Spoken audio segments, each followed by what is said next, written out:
Welcome back to Season 5 of Season of Encounters. And it's official. It's a hit. More views than any other season this early on. So we're going to continue on tonight with Lake County, Florida. That's right. Deep in the Ocala National Forest, the Sam Squanch survives.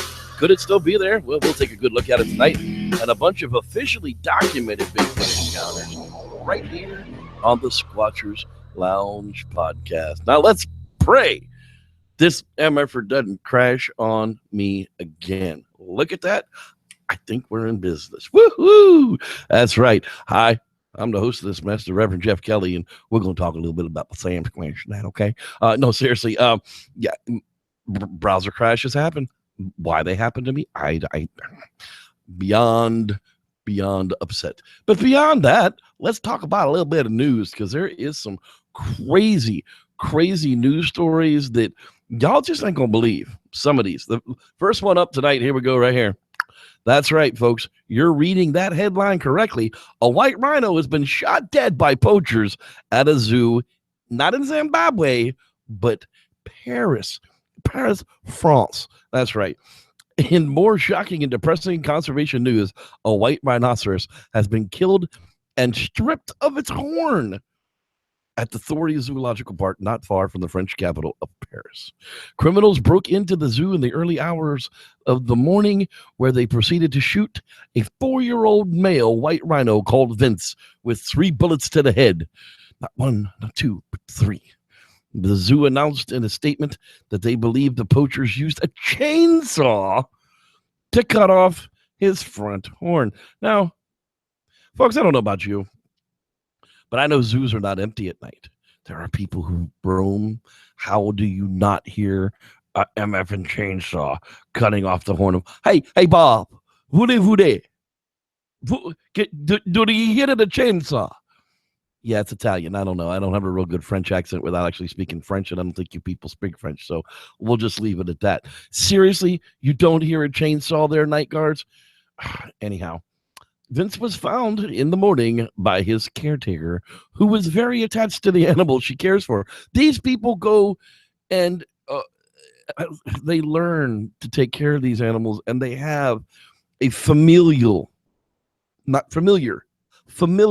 that's right, family relationship with these animals, to the point that the animals know them, and they, to do this is just beyond tragic.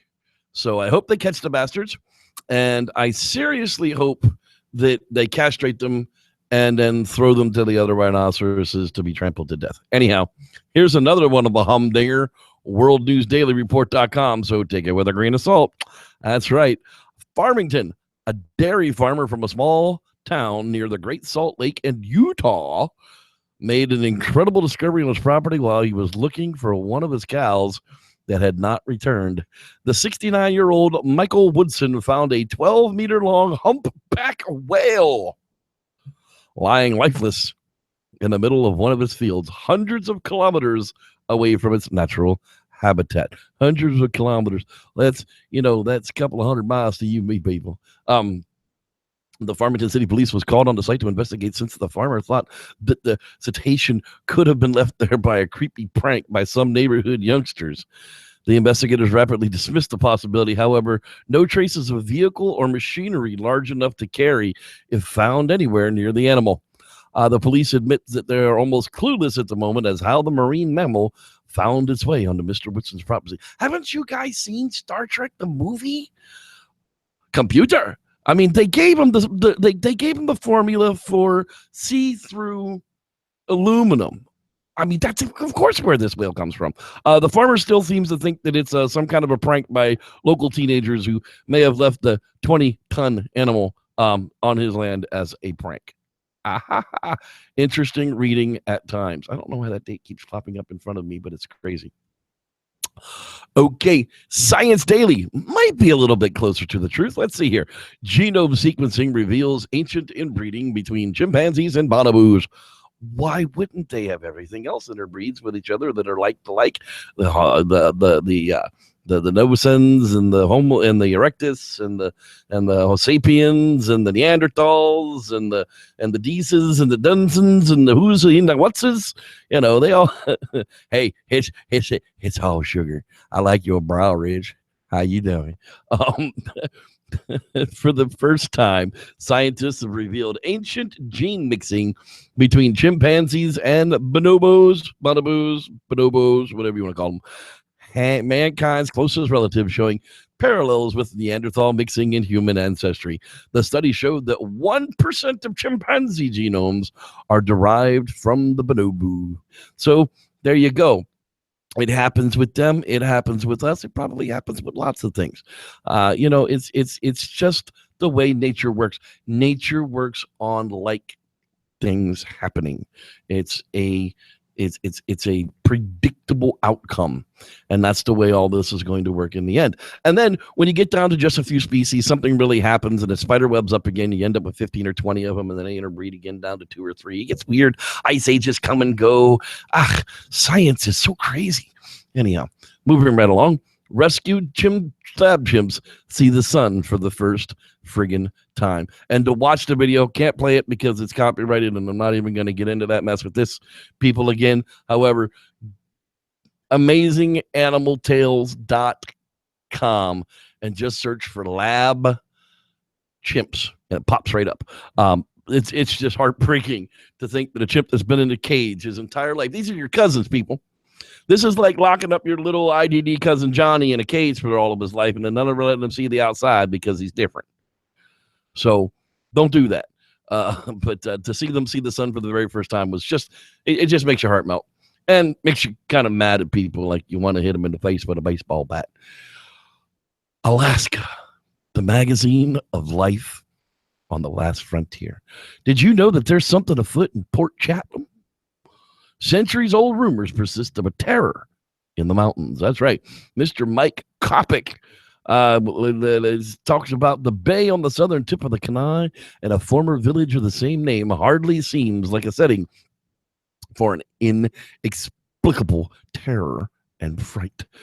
But a series of mysterious disappearances and death where the Kenai Mountains narrow before plunging into the North Pacific gave birth to the rumors that began in the 1930s and continue on to this day.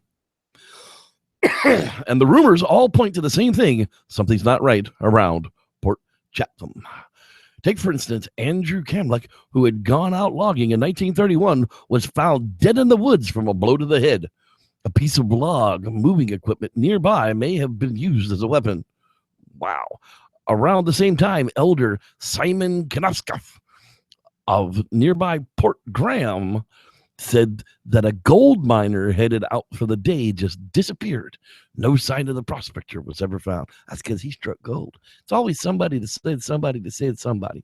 Anyhow, it was cool. It was a cool article. It comes back from last year. But, anytime you hear about Alaska and Bigfoot, absolutely. There's probably all over the place up there. Clueless and Bigfooting.blogspot.com. That's right. They put this one up. I gotta think these are old articles and they're killing me tonight. Anyhow, 1954 Plum Creek Monster in California. I thought it was a fantastic write-up of the story. You should go there and check it out and give it a read. You can search it for Plum Creek Monster and it comes right up. I don't want to steal their stuff. I just wanted to mention I've never seen this one before. Clueless and Bigfooting.blogspot.com. Okay. Let's see TV news. Vancouver Island. Apparently, a fisheries officer has a Sasquatch encounter. Now, anytime we hear it come from police officers or firefighters or fishery officers, it always seems to have a little bit more credibility lent to it, even though there's just as many crazy son bitches in those fields as there are in anything else. Said with a little tongue in cheek. The news story goes on to tell us, Vancouver Island's always said that the Sasquatches are out there, and of course we've seen where you can get across the bay there at times when you can walk across it. The cockle eater, there's all kinds of stories of the natives and the hoobas up there that have to go along with the Sasquatch, or the Maha or Moha or Omaha. There's all kinds of stories that go along with that area. So now if you want to, check that one out. Okay, I'm getting down to it. Several people in the small town of North Carolina, this one's coming out of your joint there, Kurt, claiming to have seen Bigfoot. Never seen anything like that before. Littleton, North Carolina, several people in the small North Carolina town of Littleton are claiming to have seen what some are calling Bigfoot. WNCN reported the multiple residents in the Halifax County town of Littleton have seen a large furry-looking animal in the woods. It's very large. Its hair was super long, and it was running so fast. That's not a bear. It weren't no bear, and it wasn't like a coyote. Well, how could you mistake a bear for a coyote, let alone a Bigfoot for a coyote? That don't make no sense. Anyhow, I've never seen anything like it whatsoever, said Tiffany Merrill told WNCN. Hey, you still got some extra 15 minutes of fame tonight there, Tiffany. Stephen Marcello calls himself a cryptozoologist. He said he investigates creatures whose existence have not been proven due to a lack of evidence. That's the Webster Dictionary of Cryptozoologists. Marcello claims several other people in the town have had sightings, but they don't want to come forward due to the fear that they'll be ridiculed. All right, so there you go. Littleton, North Carolina. Everybody get your squatching gear together, and let's go solve that thing. Damn it, that came from last year, too. I'm going to have to get on my intern. At least we've never covered them on the show before. Probably have, but you people don't know that. Okay. Finally tonight, top 10 places you might actually encounter Bigfoot, told to us by Alex Dunbar on March 2nd of 2017. Woohoo! Fresh material. Oh, that's why 227. Never mind. This stuff wasn't a year old. I'm an idiot. Okay. For hundreds of years, people all over the world have reported sightings of a hairy bipedal giant in the world. These creatures or species known as Sasquatch have seen on every continent except Antarctica. In the United States, they have been seen everywhere, not just the Pacific Northwest. With so many encounters, not all reports result in an assessment that they are simply passive forest giants. Some reports are downright violent. Number 10, the Salmon River in Idaho. That's right. Idaho. Never mind. We're going to think we tell that joke every time we talk about Idaho. Is that why Omaha? The infamous Bowman story was relayed firsthand to President Teddy Roosevelt and ultimately penned in his book, The Wilderness Hunter, a well-known Idaho horror story. The story of Bowman and Jeremiah Johnson, like German-born woodsman and his unfortunate companion, continues to terrify adventurers to this day. That's right. They went up the stream without a paddle, and only one of them came back, and the other one had his head smashed in, and they blamed it on Sam Squanch. Imagine that. The Otay Mountains. They must be related to buckwheat. Otay, Mexican-California border. The Otay Mountains are unforgiving, remote, and mysterious place. Popular throughway for thousands of illegal Mexican immigrants, the harsh mountains are shrouded in decades of violence and paranormal events. Beyond reputable tales of faceless ghosts and crashed phantom pilots, retired U.S.-Mexico Border Patrol Agent Rocky Elmore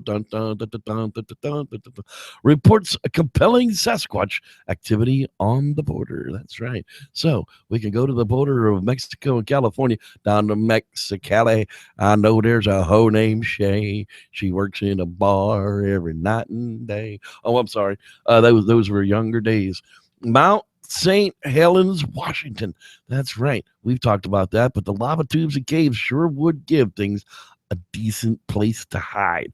Number 7, Blob Creek, California. Well, we've got a shit ton of cameras all about around that area that film was taken, and they still yet to catch a Sam Squanch, but they have caught some rare animals. So I've been out there. I'm pretty sure they're around there. They might not come through there because the things have changed again, but they're definitely up there in the Six Rivers, Six Flags. No, Six Rivers National Forest. Yeah, Six Flags is not a national forest.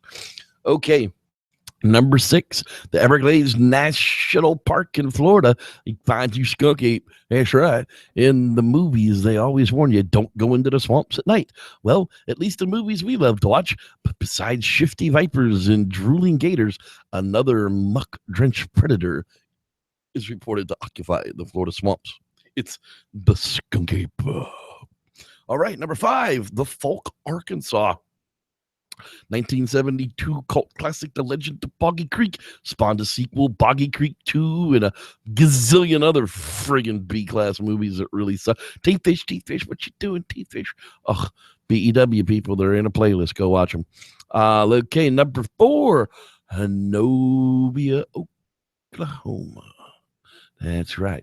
In 2000, a group of Sasquatch terrorized a family living on 30 acres of remote land in southwest Oklahoma. Hey, that's what that new Killing Bigfoot group is, GCBRO. They're over there in Oklahoma. Oklahoma must have some really vicious damn Bigfoot. What's wrong with the Bigfoot in Oklahoma, damn it?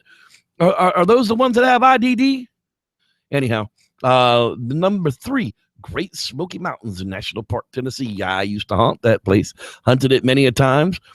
Klingman's Dome, no doubt.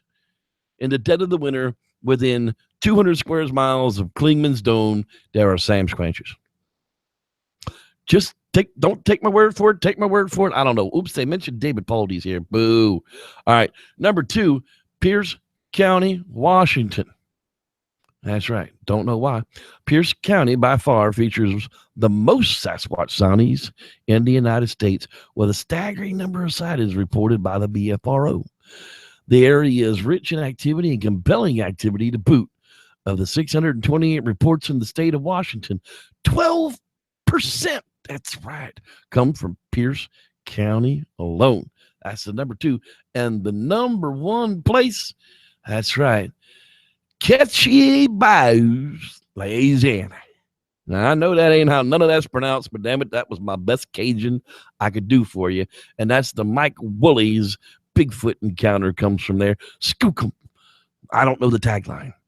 That's coming out pretty soon, and that's based on Mike Woolley's sighting. And he wished me happy birthday, as sick as he is. God bless you, Mike. I hope you get better, man. I really do. That's right. The Reverend's birthday was on Monday. So there you go, people. The top 10 places you might find Sam Squanch in America. Okay. Yeah. Some of you might know who this guy is, and some of you might not know who this guy is. If you don't know the name Todd Standing, Sylvanic Bigfoot, or Bigfoot North, after the show tonight, check out my channel. Just search for Todd Standing and watch 50 minutes of the Bigfoot fraud of Todd Standing and Bigfoot North. Now, I'm not here trying to destroy a man or anything about him, but he's got big news once again.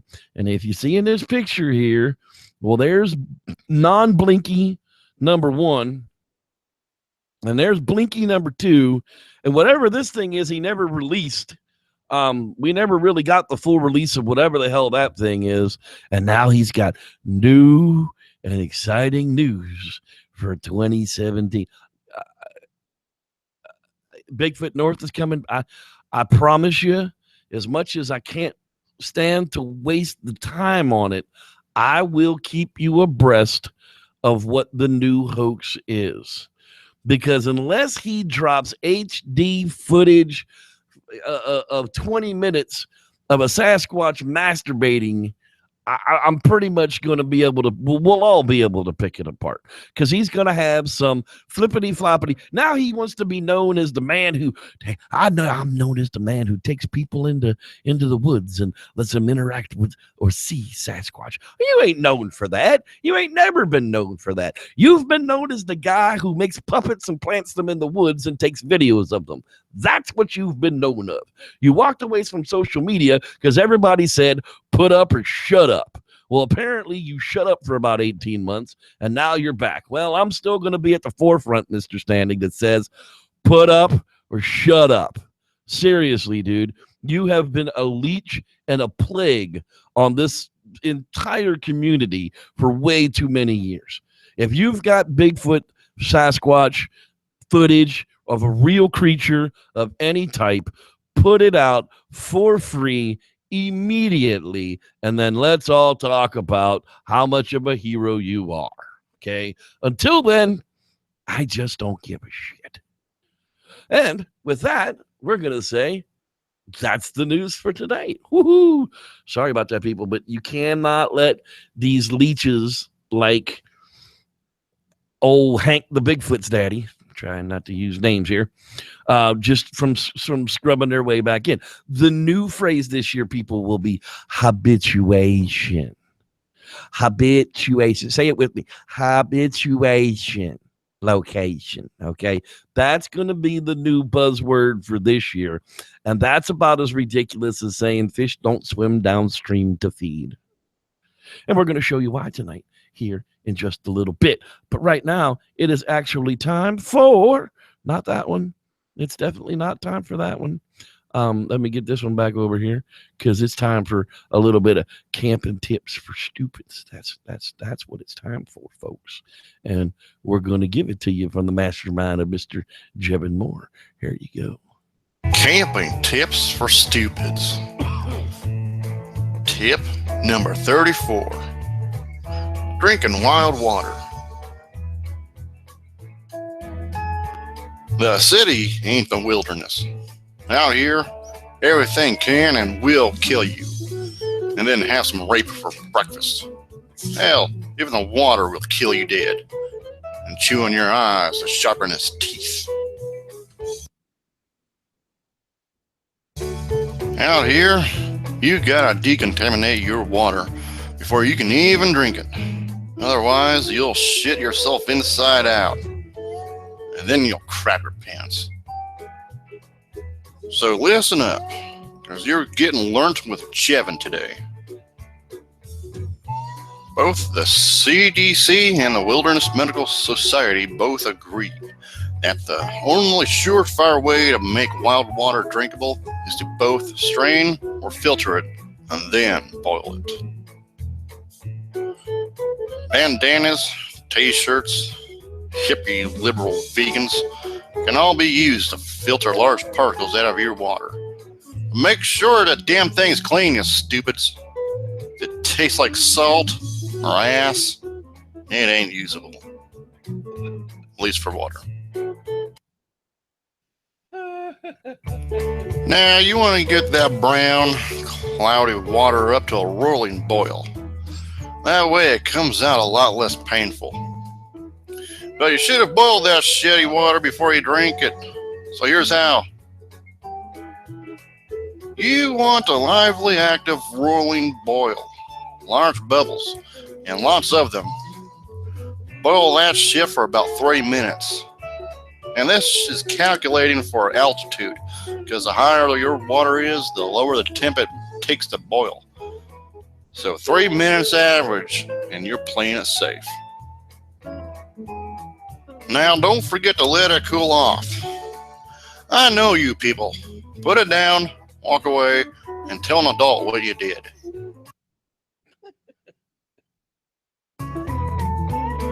Now you got water you can drink. And also the same goes for human blood. For all you vampires that likes the bushcraft.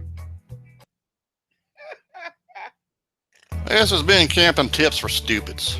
Remember to spay and neuter your idiot population.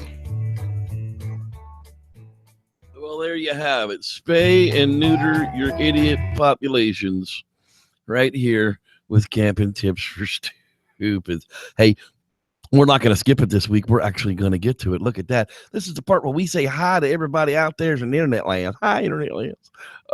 If you haven't left me a message in chat, I don't really know you're here, so you're going to get left out. But that's not my fault. That's yours. Come on out here at 8 o'clock. Usually on Wednesdays, we have a show. Hey, look, there's Mr. Kurt Harris. Hope you're feeling good tonight there, buddy. There's Red Rat and a Rod Dupree. He's always here in a place to be. Mr. Dean Cooper saying no quasi. Dude, you had to clean out your old lady's pipes. We get it. It happens. Knock the bats out of that thing every once in a while. Hey, James the Grower. He's hanging out with us tonight. Mr. Sam Squanch Rivera. How you doing there, sir? The Life and Times of JCM. That's right. Jevin Moore, the creator of Camping Tips for Stupid. Don't forget about Gone Camping. That's his new channel that he's going to be doing all kind of live stuff on, and good stuff to have to do with real camping, not just Camping Tips for Stupids. I see there's a Squatch Box out there. Now, I'm not exactly sure what a Squatch Box is, but I might be curious to find out. Hey, Mr. Dan Hode. That's right. Came back from Jamaica with a case of the Dan Hodes. Doctor gave me a comb. I was able to just brush it away. How you doing there, Dan? Just kidding with you, of course. Let's see here. Who else is floating out there? Mr. Tommy Park. How you doing there, Tommy? Glad you could join us tonight. There is a Lance Windsor. Such a royal name. How you doing there, pal? Glad you're joining us with us tonight as well. There's a You're Hobo Man 5. Thank you for the belated birthday, sir. Glad you are joining us live as well. Let's see here. There's a Dave Jackson. Hey, glad you're feeling good enough to come hang out with us tonight, buddy. It does get easier eventually. I promise. I got no words of wisdom to make it go away today, or I give them to you. All right, let's see here. Who else we got floating around out there? There's a Jersey Webb. How you doing there? Yes, the word of the day is familial. That's right. Hey, I'm glad you learned something today. Let's see who else. There's Duo Do Erden. Duo Do Erden. I don't ever think I get that right. I probably do. Don Rife, how you doing tonight, man? Glad you've joined us as well. Let's see here. We're getting up to the top. So if you haven't left a message by now, I ain't going to know you're here. Let's see. Did anybody squeeze one in on me down there at the bottom? Nope, I don't believe they did. If I missed, oh, yep, yes, they sure enough did. Chicago and beyond. See, I'd have missed that one. I don't know why, but I would have. All right, that's going to bring it in for Greenpeace Interiors. Hi, glad you joined us. It's okay. We're friends here. You can be crazy Bigfoot people right here with us. It's just fine. We promise. Okay, so wrapping it up. There's a Collier Wilma. See, I almost missed it. I don't know why. There he is, the creator of Sasquatch, Boss of the Woods. Okay, people, as I promised, it's finally time. It's time. It's finally time. The season of encounters is upon us. That's right. And we are talking about Lake County, Florida. The Floridians are crazy. Why would there be any same squanches in Florida? Well, because there's a giant forest in the middle of Florida that's been there since before time.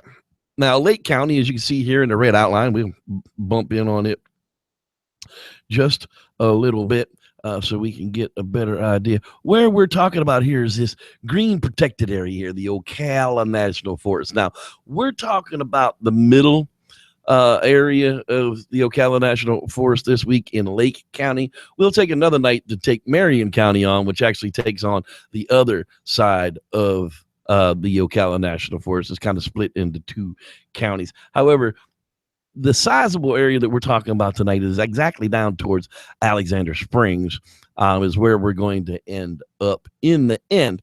So, why would there be any Bigfoot here? Well, because it's the land of a gazillion lakes. They're all freshwater. They're all full of life. And it's been here forever and ever and ever. Amen. And as you see, the red line is scooting up here around Lake George and comes back down and brings it to the other side in Alexander Springs. All of this water that you're seeing here, these giant lakes, these rivers and everything else, these are all fed from the underwater aquifer, under the earth in Florida. There's so much fresh and clean water. Yes, that is the ocean right out there. But we're still talking here 40 miles inland, 50 miles inland. It's 90 miles across the state. So we're not talking, right at the ocean. This is all clean, drinkable, fresh water. But sinkholes and such, as you can see, how they're just kind of spread out all over the place here. Now, mind you, my tent has probably sat outside of every single one of these outside of one of these sinkholes at one time or another. But a place like Alexander Springs, which is right here, the spring begins and it's never been dry. And that is, you can literally just dip a cup of water in there and drink it. It's 72 degrees. It comes directly out of the earth. You can canoe, you can run all this down here, but there are no houses anywhere near where this spring runs through. Now, you can see at one time when the water's been high that there's been a lake that used to feed here. And, now just the spring still runs through it, and it continues on and on. So that's what we're talking about tonight. We're talking about Lake County, and let's get into some of those official Bigfoot encounters that I was talking about here. And they do stretch back quite a bit. 1974, possible late night camp intrusion in the Ocala National Forest. Imagine that. The Reverend seems to know what he's talking about. I don't know. I do this show for a reason. Nearest road, SR 19, which runs directly up through the middle of the Ocala National Forest. He was about 15 at the time, traveling with his mom and two younger siblings, brother and sister, driving from Atlanta to Fort Myers to visit his grandparents. They stopped in the Ocala National Forest. I don't remember the campground because we didn't get there until after nightfall. And I remember we went to Alexander Springs the next day, which was close by.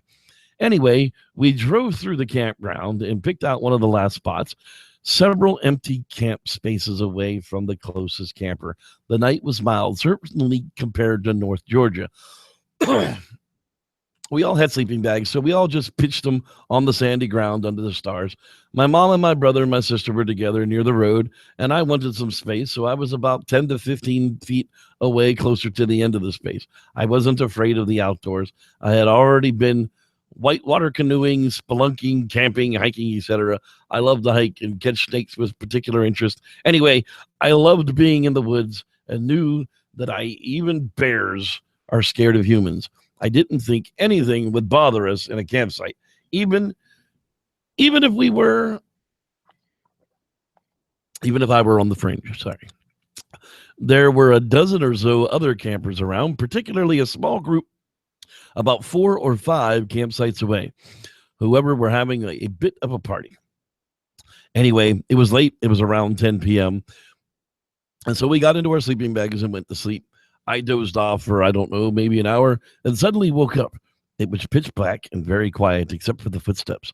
At first, I thought it was a big man walking through the saw palmetto. It was definitely bipedal, which was what threw me off later. I figured someone was either drunk, looking for a place to pee, or lost. I remember cocking an eye to the trees. I couldn't see any light from a flashlight. I remember thinking how odd someone could navigate the woods in total darkness without a flashlight. Crunch, crunch, crunch. I realized it was coming into our campsite. I say it because I could now hear it breathing. And whatever it was, I realized it was not human. It sounded like something huge, like a Santa Gertrudis bull. Yeah, I'm sure I didn't say that right either. I lay very still, listening. Suddenly, I heard it very close to my head, no more than feet away, and it sniffed deeply several times as if it was checking me out. I was suddenly seized with terror, and I have never been afraid like that before.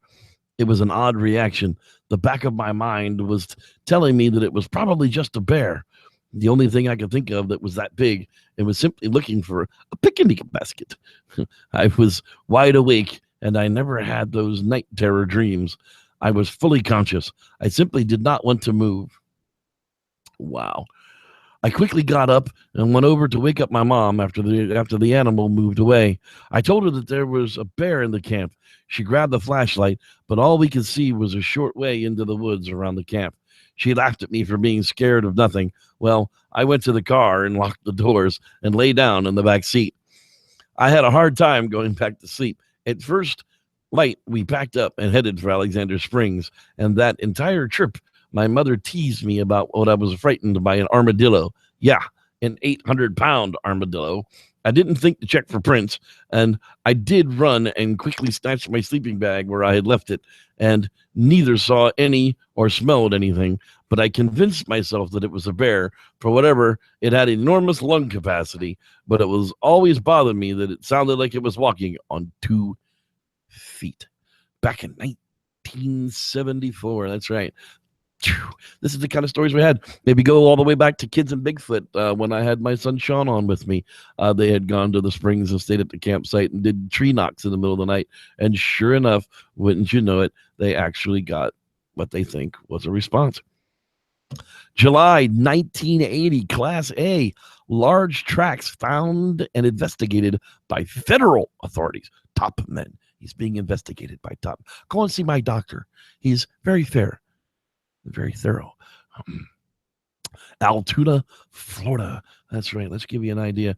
Altoona should actually be on the map there pretty close in just a minute. Let me get back out here. Here's Alexander Springs. Astor Park, Altoona is right down here. So we're down on this end of the Ocala National Forest, and the old Reverend Jeff liked to stay over near Big Bass Lake, so he understands. Lake Dora is another place that has a lot of sightings that don't really hit the BFRO sites. Let's see what they had to say on this one. July, summertime, Lake County, Altoona, Florida. Most investigators figure it's a hoax, but there is enough doubt in their minds to order casts made of the size 18-foot-like prints found in a remote area of the Ocala National Forest. I think it's a hoax, says Doug Sewell, chief investigator for the Lake County Sheriff's Department. There was no indication of something big enough to make those prints went back through the woods. However, Lake County Sergeant D. Kirby called out to make casts of the half dozen 17 by 6.5-inch footprints found near a bulldozer in the vicinity of Camp Ocala, a federal job training site. Yeah, it definitely sounds like a hoax to me. He said that the print showed a definite arching in the instep, 5 distinct toes, and even some wrinkling along the instep. Yeah, sounds like human prints to me, definitely. Anyhow, we'll move right along from that one. I don't know why they call that one an official one. I guess because it goes back so far.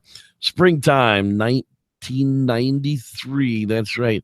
People see a large creature standing in their headlights. How can you be mistaken about that?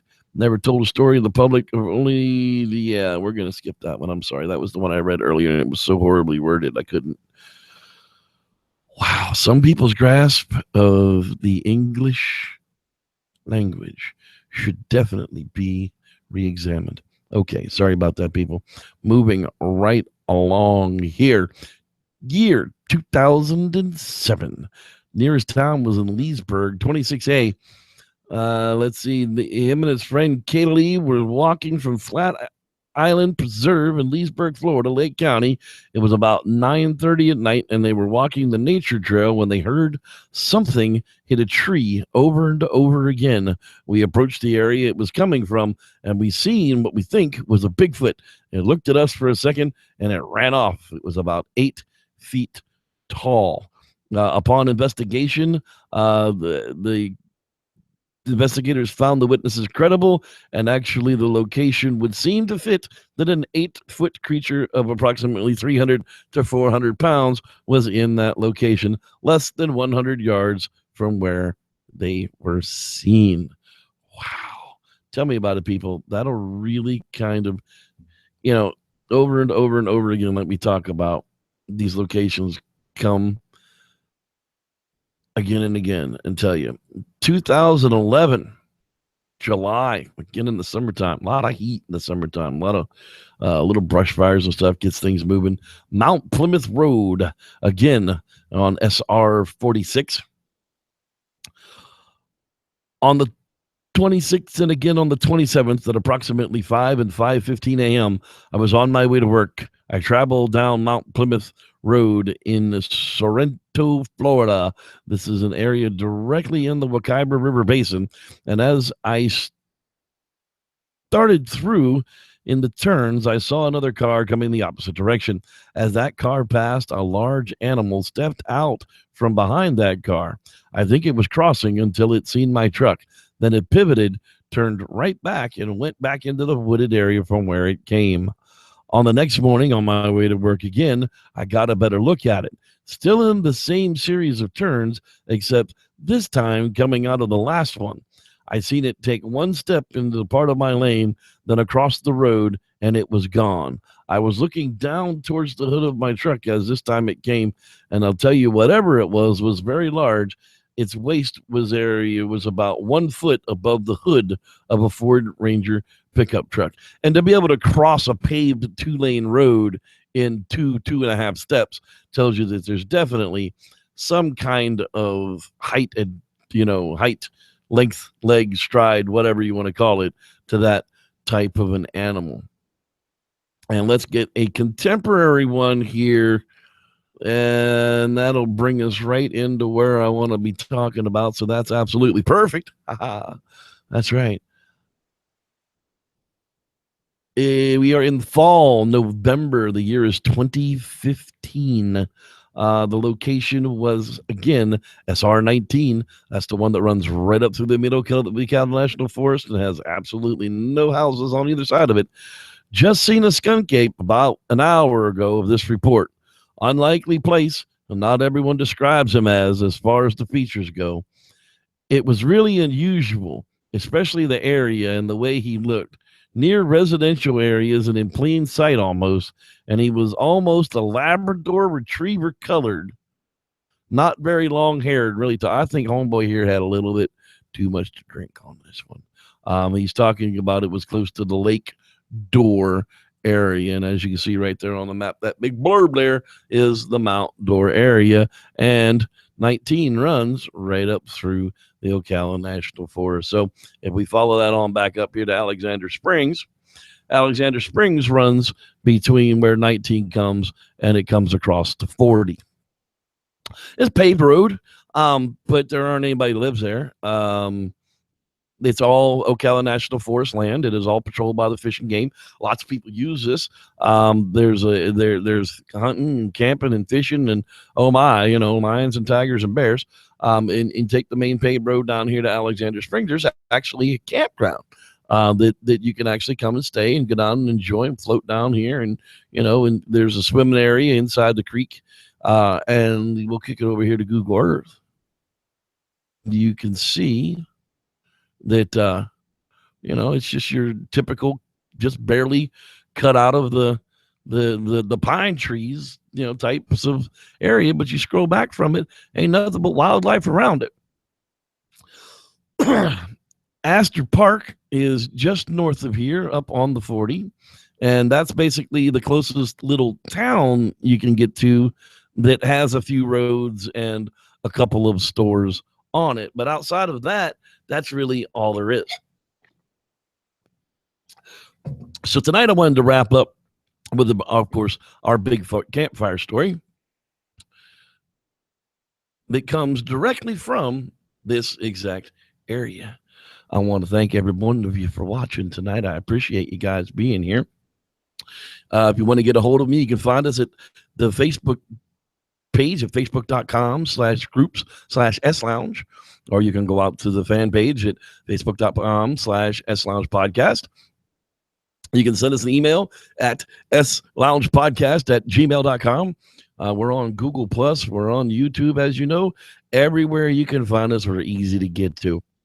So with that, I want to say thanks, everybody, for watching tonight, and enjoy this Bigfoot campfire story. Bigfoot attacks campers in Florida, and 2 people survive.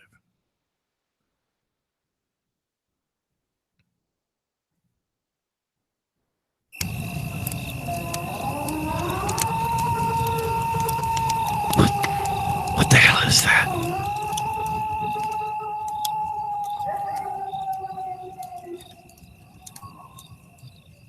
I don't know about you, but I'm pretty sure that was a Bigfoot.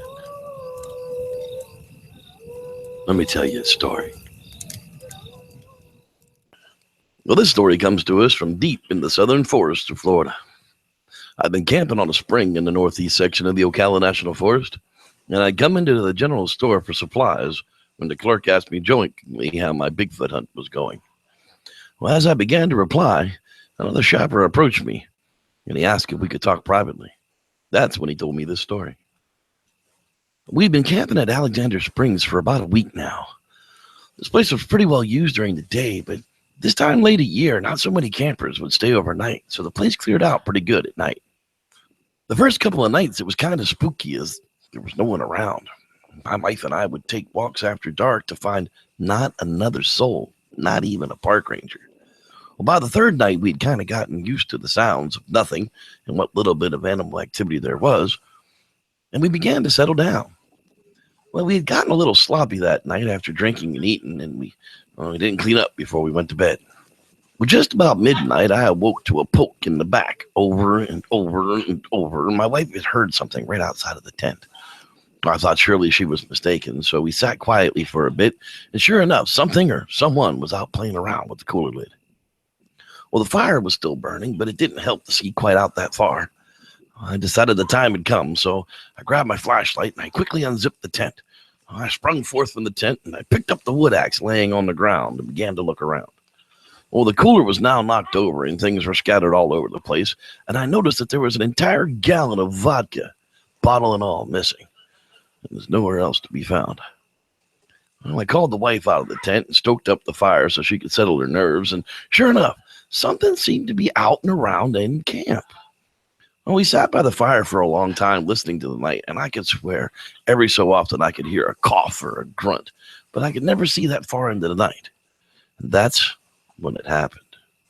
The vodka bottle came flying into camp from the bushes just beyond and crashing, breaking empty on the ground. Well, I turned my flashlight to the area and I lit up what was a beast. Was far more surprised than I was. It was pure darkness outside of the eye, as I could see. It covered its face with its arm and it screamed loudly and quickly crashed off into the night. Well, the wife and I decided, well, that was quite enough. We didn't even pack up the camp. We just got into the car and left the park as quickly as we could get out. We got to the gate of the park, and it was still locked, which was as common each night. Finally, after fumbling with the combination enough, I got the gate open, and, well, we made it here to this general store, and we've been sitting here till it opened. We figured we'd get some supplies before we go back to pack up. Well, this poor fellow and his wife sure seemed to know how to party with Bigfoot. I wonder if he had a nasty hangover afterwards. Thanks for listening. I'm Reverend Jeff. I may the Squatch be with you.